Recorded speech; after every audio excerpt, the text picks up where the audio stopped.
நம்ம வீட்ல இருக்கிற பெரியவங்களோட ஆரோக்கியத்தை பத்தி பேசும்போது நம்ம ரொம்ப சாதாரணமா நினைக்கிற ஒரு விஷயம் அவங்க உயிருக்கே ஆபத்தா கூட மாறலாம். அதுதான் தடுப்பூசிகள். ஆனா அது எவ்ளோ பெரிய ஆபத்துன்னு நம்ம யோசிக்கிறதே இல்ல. வாங்க, இத பத்தி நம்ம கொஞ்சம் ஆழமா பார்க்கலாம். சரி, தடுப்பூசின்னு சொன்ன உடனே நம்ம எல்லாருக்கும் மனசுல வர முதல் கேள்வி இதுதான் இல்லையா? தடுப்பூசினா அது சின்ன குழந்தைங்களுக்கு போடுறது தானே, பெரியவங்களுக்கு எதுக்கு அப்படின்னு தான் நம்ம நினைக்கிறோம். ஆனா உண்மையிலேயே அது அப்படிதானா? அந்த நெனப்பு இருக்கு பாருங்க, தடுப்பூசி குழந்தைக்கு மட்டும்தான்னு. அதுதான் ரொம்ப ரொம்ப அபாயகரமான ஒரு தப்பான புரிதல். உண்மை என்னன்னா, பெரியவங்களுக்கு தடுப்பூசி தேவைங்கிறதே பல பேருக்கு தெரியறதே இல்ல. இதோட சீரியஸ்னஸ் என்ன தெரியுமா? வயசானவங்களுக்கு ஹார்ட் அட்டாக், ஸ்ட்ரோக் மாதிரி நிறைய விஷயங்கள் ஆபத்து தான். ஆனா இது எல்லாத்தையும் விட ஒரு முக்கியமான வில்லன் யாருன்னு கேட்டா அது நோய் தொற்று, அதாவது இன்ஃபெக்ஷன்ஸ். நாம ரொம்ப சுலபமா தடுக்கக்கூடிய இன்ஃபெக்ஷன்ஸ்னால பல உயிர்கள் போயிட்டு இருக்கு. சரி, எதுக்கு வயசானவங்களுக்கு மட்டும் இவ்ளோ சுலபமா இன்ஃபெக்ஷன் வருது? அதுக்கு பின்னாடி ஒரு சயின்ஸ் இருக்கு. அது என்னன்னு பார்க்கலாம். இதுதான் இங்க முக்கியமான பாயிண்ட். நமக்கெல்லாம் வயசாக ஆக நம்ம உடம்புக்குள்ள இருக்கிற அந்த நோய் எதிர்ப்பு சக்தி, அதாவது இம்யூனிட்டி பவர், அது தானாவே குறைய ஆரம்பிச்சிடும். இதனால நம்மள சுத்தி இருக்கிற சாதாரண கிருமிகள் கூட அவங்கள ரொம்ப எளிதா தாக்கிடும். இந்த ஒப்பீட பாருங்க, எவ்ளோ அருமையா இருக்கு. நாம வயசாகும்போது நம்ம உடம்பு மறுபடியும் ஒரு குழந்தை உடம்பு மாதிரி ஆகிடுமாம். இது சும்மா தோற்றத்துல மட்டும் இல்ல, நம்மளோட நோய் எதிர்ப்பு சக்தியிலும் கூட அப்படிதான்.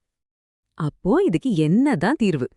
நம்ம பெரியவங்கள பாதுகாக்க ஒரு 4 முக்கியமான தடுப்பூசிகள் இருக்கு. அது ஒரு கவசம் மாதிரி செயல்படும். அது என்னன்னு இப்ப பார்க்கலாம்.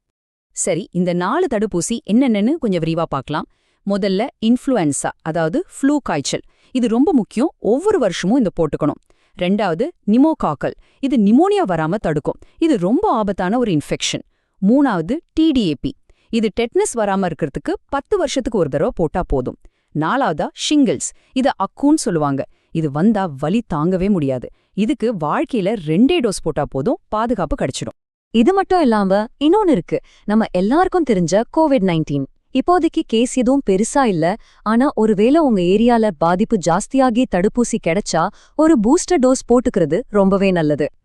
இப்ப நாம இந்த விஷயத்தோட ரொம்ப ரொம்ப முக்கியமான ஒரு கட்டத்துக்கு வந்திருக்கோம்.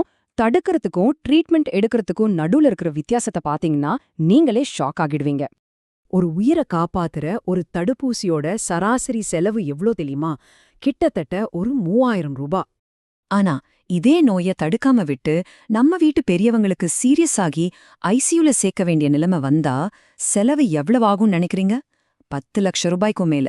யோசிச்சு பாருங்க, வெறும் 3000 ரூபாயில முடிக்க வேண்டிய ஒரு விஷயத்துக்கு நம்ம 10 லட்சம் ரூபாய் செலவு பண்ண தயாரா இருக்கோமா? இதுல ஏதாவது லாஜிக் இருக்கா? அதனாலதான் சொல்றேன், இது பணத்தை பத்தின விஷயமே இல்ல. ஒரு தடுப்பூசி வெறும் பணத்தை மட்டும் சேவ் பண்ணல, அது விலை மதிக்கவே முடியாத ஒரு உயிரை காப்பாத்துது.